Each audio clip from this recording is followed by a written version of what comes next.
자, 오늘 이 새벽에 하나님께서 우리에게 주시는 하나님 말씀은 에베소서 5장 22절에서 33절까지 말씀입니다. 제가 봉독해 올리도록 합니다. 아내들이여 자기 남편에게 복종하기를 주께 하듯 하라. 이는 남편이 아내의 머리됨이 그리스도께서 교회의 머리됨과 같음이니 그가 바로 몸의 구주시니라. 그러므로 교회가 그리스도에게 하듯 아내들도 범사에 자기 남편에게 복종할지니라. 남편들아 아내 사랑하기를 그리스도께서 교회를 사랑하시고 그 교회를 위하여 자신을 주심같이 하라. 이는 곧 물로 씻어 말씀으로 깨끗하게 하사 거룩하게 하시고 자기 앞에 영광스러운 교회로 세우사 티나 주름 잡힌 것이나 이런 것들이 없이 거룩하고 흠이 없게 하려 하심이라. 이와 같이 남편들도 자기 아내 사랑하기를 자기 자신과 같이 할지니 자기 아내를 사랑하는 자는 자기를 사랑하는 것이라. 누구든지 언제나 자기 육체를 미워하지 않고 오직 양육하여 보호하기를 그리스도께서 교회에게 함과 같이 하나니 우리는 그 몸의 지체입니다. 그러므로 사람이 부모를 떠나 그의 아내와 합하여 그 둘이 한 육체가 될지니 이 비밀이 크도다. 나는 그리스도와 교회에 대하여 말하노라. 그러나 너희도 각각 자기 아내 사랑하기를 자신같이 하고 아내도 자기 남편을 존경하라. 아멘. 좋은 아침입니다. 오늘 보면 얼핏 보면 마치 남편과 아내 사이에 이 가정윤리를 가르치고 있는 것처럼 보입니다. 그런데 조금만 깊이 있게 보면 그것이 다가 아닌 더 있음을 알 수가 있습니다. 왜냐하면 남편과 아내의 관계를 그리스도와 교회의 관계와 연결지어 설명을 하고 있기 때문입니다. 우리는 유사한 본문을 이미 골로새서 강해를 통해 공부를 했습니다. 기억하시는 분들도 계시겠지만 가장 핵심이 무엇이었습니까? 바로 질서와 권위입니다. 교회에도 질서가 있듯 가정에도 질서가 있다는 사실입니다. 가정의 주인이 누구입니까? 하나님입니다. 다음은요, 예수 그리스도. 그 다음은 남편. 그 다음이 아내. 그 다음이 자녀인 것이고요. 교회 또한 마찬가지고요. 교회의 주인은 하나님. 교회의 머리는 예수 그리스도. 그 다음이 각 지체인 성도들인 것이고요. 물론 이 지체를 위해 목사를 두어 말씀으로 하나님의 양떼들을 돌보게 하셨고요. 하나님은 질서의 하나님임을 잊지 마시기를 바랍니다. 우리는 창세기 1장을 통해서도 하나님께서 질서의 하나님임을 분명하게 알 수 있습니다. 천지 창조가 바로 이 질서를 세우는 과정이었으니까요. 그런데 이 질서를 무너뜨리는 것이 죄, 곧 타락의 시작이었던 것이고요. 피조물인 인생이 창조주인 하나님과 같이 되려고 했던 것 말입니다. 죄라는 말의 원뜻이 관역을 빗나가다, 곧 하나님이 세우신 질서를 어기는 것이고요. 그렇다면 오늘 어떻게 이 질서와 권위를 잘 지키고 순종함으로 하나님이 기뻐하시는 가정을 이룰 수 있을지 한번 살펴보도록 하겠습니다. 22절에서 24절입니다. 아내들이여 자기 남편에게 복종하기를 주께 하듯 하라. 이는 남편이 아내의 머리됨이 그리스도께서 교회의 머리됨과 같음이니 그가 바로 몸의 구주시니라. 그러므로 교회가 그리스도에게 하듯 아내들도 범사에 자기 남편에게 복종할지니라. 여러분, 왜 사도 바울이 이 말을 에베소 성도들에게 썼을 것 같습니까? 신앙생활 열심히 잘하고 있는 부부에게 뜬금없이 이 말을 썼을까요? 아닙니다. 이 구절을 정확하게 이해하기 위해서는 당시 시대 상황을 좀 알 필요가 있습니다. 지금도 비슷하지만 당시 복음을 먼저 받아들인 사람들이 누구일 것 같습니까? 남자일까요? 아니면 여자겠습니까? 특히 이방에 세워진 교회들 말이지요. 여자들입니다. 이것은 전 세계적으로 비슷한 것 같아요. 그것도 시대를 초월해서 말이지요. 우리나라도 복음이 처음 들어왔을 때도 그렇고 선교지에 세워진 교회들을 봐도 그렇고 말이지요. 대체적으로 여자분들이 더 빨리 복음을 받아들이는 경향이 있습니다. 그리고 예수를 믿고 말씀을 들으면 어떻습니까? 지각이 열리고 지혜가 생기며 눈으로 보지 못하는 세계까지 보게 됩니다. 믿음의 눈을 가짐으로 말이지. 여러분, 혹시 주위에 예수를 믿지 않는 분들이 있으면 어떻게 보이던가요? 눈에 보이는 땅의 것에 빠져 사는 사람들 말이지. 돈이 삶의 전부인 양 돈 하며 돈의 노예가 되어 사는 분들 말입니다. 아니면 공부하며 자식들 공부에만 목숨 건 분들 말이지. 돈이 전부가 아닌데, 공부가 다가 아닌데 안타까워 보이지 않던가요? 믿음에 눈 뜬 사람이라면 분명 그렇게 보일 것입니다. 무늬만 크리스찬 분에게는 그런 것이 부러울지 모르지만 말이지, 당시 복음을 먼저 받은 아내들, 남편들을 보면 그런 생각 들지 않았겠습니까? 그러면 자연스럽게 어떤 행동이 나왔겠어요? 남편이 뭐라고 하면 당신은 알지도 못하면서, 또는 불쌍한 눈으로 보지 않았겠어요? 그런데 그것이 남편의 눈에는 어떻게 느껴지겠습니까? 무시하는 것으로 보이지 않았겠어요? 지금도 그런 경우들을 종종 보게 되고요. 뭐 좀 안다는 남편을, 뭐 좀 이렇게 아내들이 좀 알고 예수 믿고 그러면은 남편을 바보 천치 취급하는 이런 아내들 말이지. 그 기자가 좀 기도때라도 하고 뭐 은사라도 나타나면 남편 알기를 뭐 종 취급하는 이런 아내들 말입니다. 지금 이 말씀은 바로 그 상황을 말하는 것입니다. 여러분, 내가 뭐 좀 안다고 하나님의 질서가 바뀝니까? 내가 실력이 좀 낮다고, 학벌이 위라고, 돈 좀 가졌다고 이 질서가 바뀔까요? 아닙니다. 남편이 실직을 했건, 남편의 사업에 실패를 했건, 남편이 건강을 잃었건, 돈을 못 벌건, 남편은 언제나 남편인 것입니다. 이것은 남편만 그런 것이 아니고요, 교회와 질서도 마찬가지인 것입니다.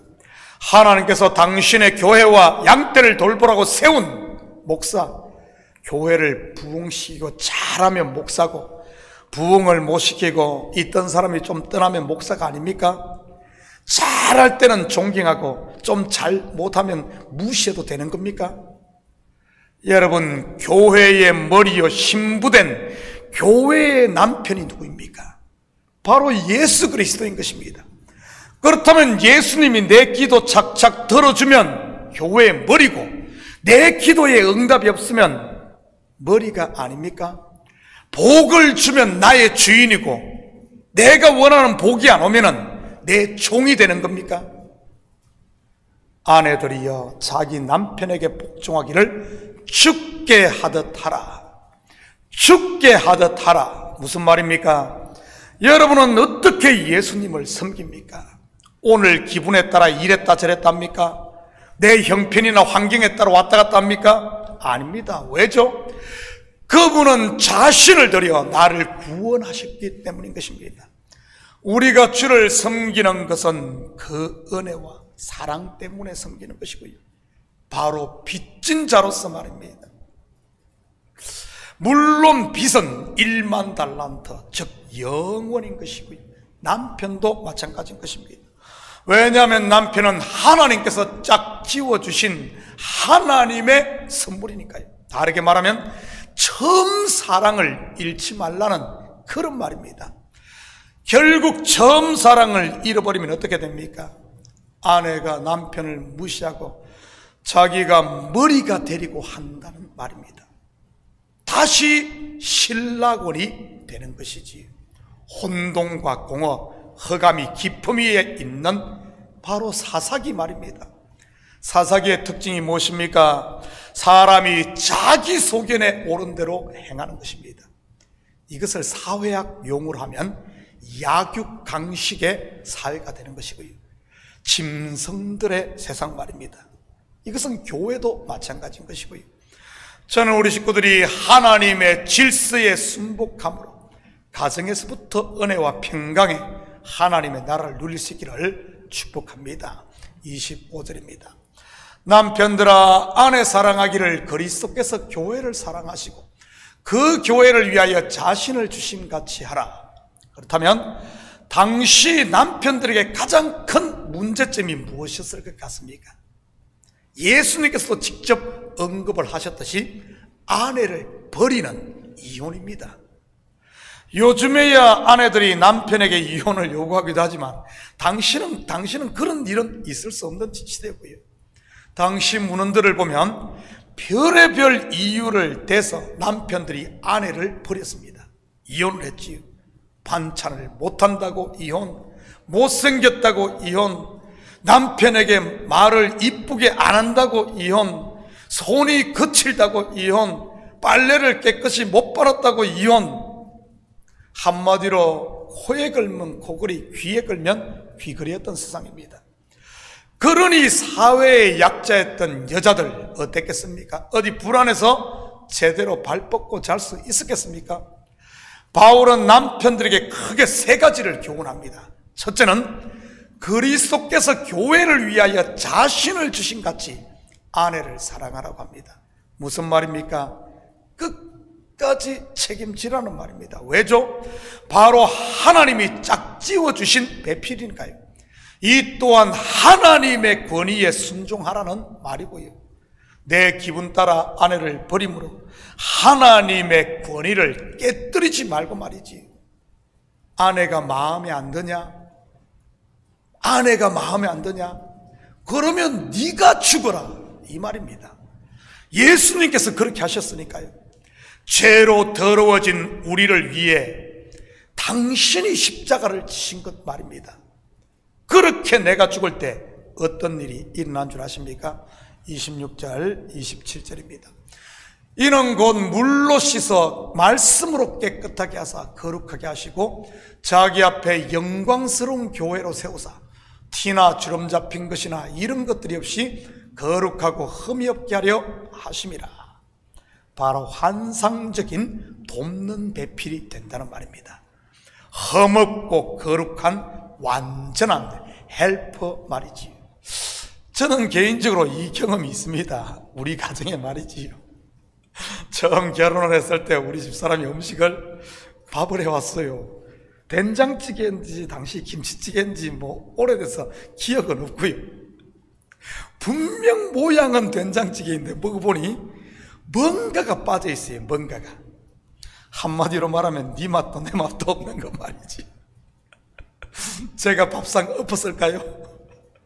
아니면 맛있게 그냥 먹었을까요? 그냥 맛있게 먹었습니다. 다음에 또 그럴 것 같아서 한마디 했고요. 뭔가가 빠진 것 같다고. 물론 그 뒤로도 하루아침에 나아지지는 않았고요. 그럼에도 그냥 주는 대로 감사함으로 먹었습니다. 그랬더니 지금은 어떤 줄 아십니까? 집에서 먹는 밥이 제일 맛있습니다. 이것은 제 입맛만 그런 것이 아니라 공인된 것이고요. 특히 찹쌀과 피칸이 조금 들어가 구운 작은 머핀처럼 생긴 빵은 파리바게뜨 저리 가라고요. 어떤 분은 저에게 그러더라고요. 은퇴하면 베이커리 차리라고 말입니다. 한번 생각해 봐야 되겠어요. 내가 죽었더니 거룩하고 흠없는 아주 인류 요리사가 된 것입니다. 이것은 또한 교회에도 먼저 된 성도들의 이 자세가 이래야 되는 겁니다. 참고 기다려주는 것 말이지요. 지난주에도 제가 말씀드렸듯이 결국 신부된 우리들 어떻게 되던가요? 신랑 앞에 각종 보석으로 단장된 완전한 자로 서는 것입니다. 여러분, 누가 이렇게 만듭니까? 아내가 잘나서 그런 게 아니라 신랑 때문인 거예요. 바로 우리의 신랑인 예수 그리스도께서 그렇게 자기를 죽이심으로 우리를 기다리고 참고 하셨기에 우리 신부된 우리가 그렇게 거룩하고 흠없는 자로 완성되는 것이지. 가정도 똑같다는 말입니다. 29절 30절입니다. 누구든지 언제나 자기 육체를 미워하지 않고 오직 양육하여 보호하기를 그리스도께서 교회에게 함과 같이 하나니 우리는 그 몸의 지체이라. 두 번째는 남편들 해야 되는 보호입니다. 보호. 다르게 말하면 책임인 것이지. 우리 몸에 지쳐도 그렇지 않습니까? 약한 부분일수록 더 보호를 하고 아름답지 않은 지체일수록 더 아름답게 치장을 하는 것 말입니다. 저는 개인적으로 남자들에게 가장 남자다움이 바로 이 responsibility, 책임감이 아닌가 생각을 합니다. 보통 딸 가진 부모들 사익감을 볼 때 이것 보지 않습니까? 우리 딸을 책임질 수 있는지 그러지 않은지 말이지. 자기가 한 말에 대한 책임을 지고 자기가 한 행동에 대해 책임을 지고 자녀를 낳았으면 자녀를 책임지고 가정에 대해 책임을 지는 것 말입니다. 우리의 신랑 되신 예수님께서 그렇게 하셨으니까요. 말에 대한 책임, 곧 언약에 신실하지 않습니까? 결국 우리가 믿는 것이 바로 그 말, 하나님의 말씀, 언약인 것이고요. 목회를 하면서 가정 상담을 해보면 가장 불쌍한 사람이 이 무책임한 남편과 사는 경우임을 알 수 있습니다. 이 무책임에서 모든 가정의 불화가 시작이 되니까요. 그런데 신앙생활 제대로 하는 남편들 둔 아내들은 여러분 복받은 줄 믿으시기 바랍니다. 왜냐하면 말씀 중심으로 사는 남편들은 우리를 끝까지 책임지시는 예수님을 닮기 때문에 책임감이 투철해지니 말이지. 사랑하는 성도 여러분, 오늘 하루도 하나님께 주신 질서를 잘 지키고 권위에 순종함으로 우리에게 복으로 주신 가정과 교회에서 하나님 나라를 마음껏 누리며 사는 이런 복된 하루 되기를 예수님의 이름으로 축복합니다. 같이 기도합니다. 사랑의 아버지 하나님, 참으로 감사를 드립니다. 맞습니다. 가정에 주신, 교회에 주신 권위와 질서에 순종함으로 가정의 아버지 하나님 화목하게 하시고 가정을 통해 하나님의 나라를 경험케 하시고 또 교회 또한 아버지 하나님 우리가 기본에 충실함으로 처음 사랑을 회복해 모두가 행복한 교회, 아버지 하나님 천국의 모형인 교회가 될 수 있도록 우리 주님 도와주시옵소서. 감사드리며 예수님의 이름으로 기도드립니다. 아멘.